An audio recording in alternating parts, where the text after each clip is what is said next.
মাঝে মধ্যে ফুটবলে এমন কিছু গল্প লেখা হয় যেগুলো কোনো সিনেমার স্ক্রিপ্ট রাইটারের পক্ষেও হয়তো লেখা সম্ভব না। আর এই মুহূর্তে ঠিক সেরকম একটা গল্পই লেখা হচ্ছে ইউরোপিয়ান ফুটবলে। একদিকে পিএসজি, অন্যদিকে রিয়াল মাদ্রিদ, আর মাঝখানে কিলিয়ান এমবাপ্পে। একটু পেছনে যাওয়া যাক। পিএসজি মানেই ছিল টাকা, তারকা আর হতাশা। মেসি, নেইমার, এমবাপ্পে একসাথে এক দলে, তবুও চ্যাম্পিয়ন্স লিগ যেন সোনার হরিণ, ধরা যায় না, ছোঁয়া যায় না। বড় বড় তারকা নাসের আল খেলাইফির শত চেষ্টা যেন বারবার ব্যর্থ। তারপর মেসি আর নেইমার একে একে বিদায় নিল সবাই, আর সবার শেষে 2024 সালের গ্রীষ্মে কিলিয়ান এমবাপ্পেও। ছোটবেলার স্বপ্নের ক্লাব রিয়াল মাদ্রিদে যোগ দিলেন তিনি। পিএসজির ব্ল্যাক জার্সি খুলে পড়লেন রিয়ালের সাদা জার্সি। প্যারিসে তখন হতাশা, ঘরের ছেলে অন্যের ঘরে, কিন্তু তারপর যা হলো সেটাই আসল গল্প। দৃশ্যপটে দেমবেলে, শুধুই দেমবেলে। ওসমান দেমবেলের কথা একটু বলা যাক। বার্সেলোনায় কি ছিল না তার ক্যারিয়ারে? ইনজুরি, মাসের পর মাস হসপিটালের বেডে তার অবস্থান, ম্যানেজমেন্টের সাথে ঝামেলা। ফিরে আসলেও পারফরমেন্স ভালো ছিল না। চলে এলেন প্যারিসে।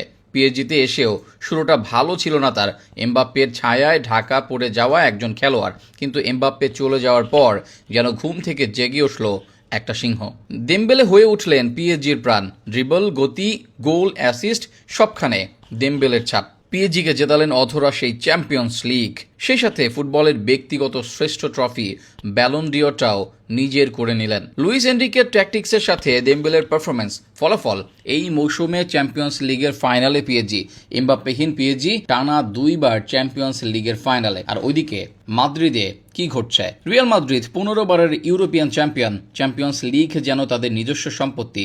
বার্নাব্যুতে রাত নামলে সেটা তাদের নিজেদেরই। এমবাপ্পে যখন রিয়ালে সই করলেন, ঐতিহাসিক ট্রান্সফার বলা যায়। ভিনিসিয়াস, বেলিংহাম, রদ্রিগোর সাথে যোগ দিলেন এমবাপ্পেও। কাগজে কলমে এই আক্রমণ ভাগ ফুটবল ইতিহাসের সেরাদের একটা। কিন্তু মাঠে প্রথম মৌসুমে এমবাপ্পে মানিয়ে নিতে পারলেন না। পজিশনিং সমস্যা, ভিনিসিয়াসের সাথে স্পেস নিয়ে দ্বন্দ্ব।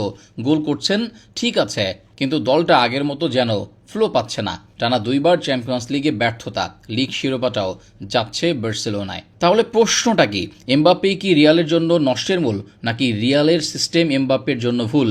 ড্রেসিং রুমে কি কিছু একটা ভেঙে গেছে, নাকি এত তারকা একসাথে থাকলে যা হয় ইগোর সমস্যা সেটাই হচ্ছে? উত্তরটা হয়তো বড্ড কঠিন, তবে দেমবেলে যে প্যারিসের এই পরিবর্তনের মূলে সেটা বলাই যায়।